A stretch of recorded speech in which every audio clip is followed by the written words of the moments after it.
Of them in their 40s played golf here at the country club every Saturday morning, and after their golf, they had a little informal breakfast downstairs here. One day someone suggested that they ought to plan dinner in a nice restaurant, invite their wives, and make it a memorable occasion. They all liked the idea. So they discussed the nearby restaurants and finally decided to have dinner at Murphy's restaurant, but mainly because the guys said the waitresses were really shapely and really friendly. So that's where they had their dinner. Now, in their 50s, they were still playing golf here, and they decided to have another dinner. They discussed all the restaurants and finally decided to go to Murphy's again. They said, you know, the drinks are big and the food is really excellent. So that's where they went. They were still playing golf in their 60s. And they said, where are we going to have our dinner and take the ladies? They thought it over, and one guy said, you know, down there at Murphy's, there are no steps, there's no stairs, and the bathroom is real close to where you eat. They said, well, that's all important, so that's where they had the dinner. Well, the same guys were still playing in their 70s, and they discussed at length where they were going to have their big dinner. They suddenly agreed where to go when one 75-year-old golfer said, I think Murphy's restaurant's a good place to go. We've never been there.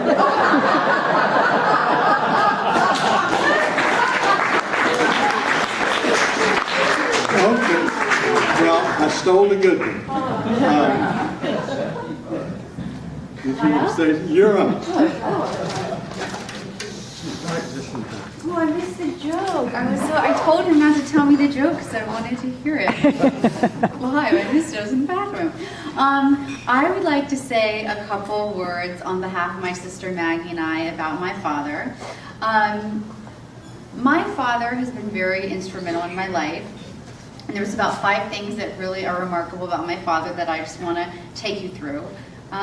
First and foremost, my dad is very selfless. He's always put my mom and my sister and I above everything else, including his own needs. Many times I could tell he was very tired coming back from the office, or he was just very exhausted from all the patients, but he always took time to talk to Maggie and myself and to walk us through anything. He's always thinking of different things to do for us when we aren't even expecting it. For example, he came to LA in May to visit my sister and my sister's car had broken down or had a problem.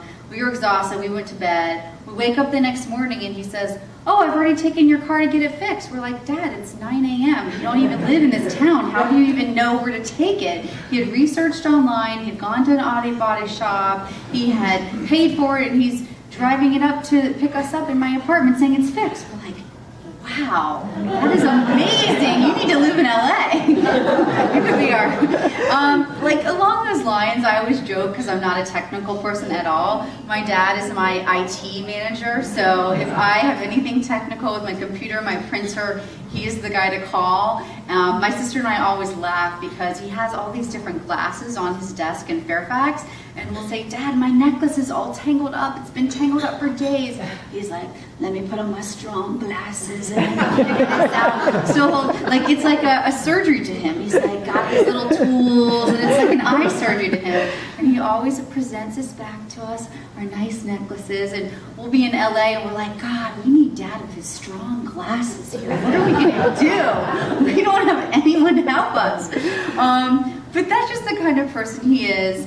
And, you know, he's also very forgiving and loves us unconditionally. I mean, as a lot of you know who have children, we're not always the best in our high school years, and we're always being kind of crazy and rebellious. And my dad took that in stride. And, you know, I was just telling the Rushings that he's a lot cooler. Every single year he ages, he's a little chiller. And that's the only great thing about getting older, I would say, on his 75th birthday, that he is super cool. So he's great. The second thing I want to say about my dad is that he's really instilled great morals and values in myself. First and foremost, that family is very paramount and most important. My sister and I, Maggie, are best friends because of it. We would do anything for each other. We were just talking about in the car that she said I am her bestie, which means I'm her best friend, and she would not want anyone else as her bestie and her sister. And that's because my sister and I follow the example of my father, just putting family first. Another value that my dad instilled in me is giving back, and he's taught that it's not only good for the recipient, but also for you and your own mental state, because really, truly, happiness comes from helping others, and that is your legacy. And as many of you know, my dad is an active Rotarian. He's a church usher. He's recently gotten into the homeless shelter and helping them not only, volunteer, but also raise some money. And he put together a band that he called the Jokers Band, where they would go out and they would give music concerts to people in retirement homes. And I definitely think that was good for the recipient and for the person, because he really liked writing these jokes, and we would sometimes say, "That's not funny," or "That's great, you should say that." So it was kind of funny that he was, actively trying to be a little comedian in his, senior age, which is really funny. The third thing is my dad has always really been supportive of my sisters and my goals and our aspirations and our activities. He supported us in undergrad and in grad school financially and mentally. We would call him on weekends and talk to him, and he'd always make time for us. And actually, I have a great memory here of this very club where when I met my boyfriend at Georgetown doing my MBA, I said to him, Paul wants me to move to Los Angeles with him and see where our relationship goes, and I really want to do it. And I was kind of like, leaning in to say, does he approve or does he want me to go? And he says, I know I'll see you less, but you have to do what's best for you. And so I always remember that, sitting at the bench outside near the tees, because I remember thinking, well, he's very selfless. And when Maggie and I were younger, he put us in tap, ballet, and jazz, and private tap lessons, and he knew we loved to tap and do all these crazy dances all around the house. And he just, put money into it. He drove me back and forth when my mom was cooking dinner. And then when I was in high school, my sister and I were on the Precisionettes, which was our high school kickline team. And at Duke, we were a Dancing Devil, which was their dance team. And football games and basketball games, he was always there. When he could drive down to Durham, he'd always drive down, and I would, see my dad with his camcorder in the back, and I felt very, loved, and I felt very supported, and, I think he was very proud of me. The fourth thing that kind of is basically in every one of these is that he looks after our happiness, and truly, if we're happy, he's happy. And, he does like daily things just to remind me that he loves me and that he wants us to be happy.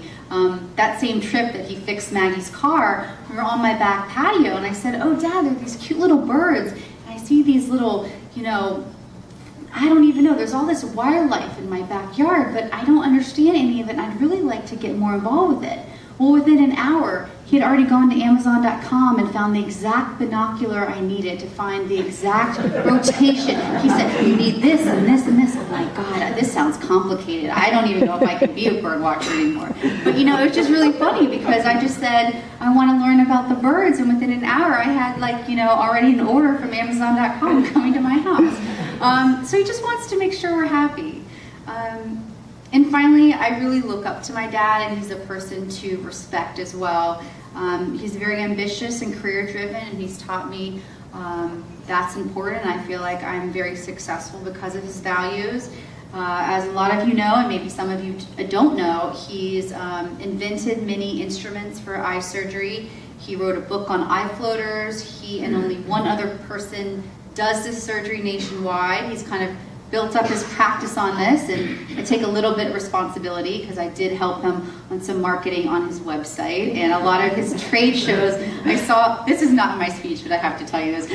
He was going to an official academy, ophthalmology academy in Vegas, this big trade show. He was going to show his new surgery and all of his books. And I came home and I saw his booth. It was all these little cruddy pieces of paper. And I've been marketing for 20 years. I said, "Dad, You did not pay me. You did not pay for my MBA at Georgetown to let you go out like that. I said, no, we have to revamp this booth. So I think I took some of my graphic designers at my job and I said, look, do you want a side job? Because I've got someone who needs your help badly. My dad definitely needs your marketing expertise.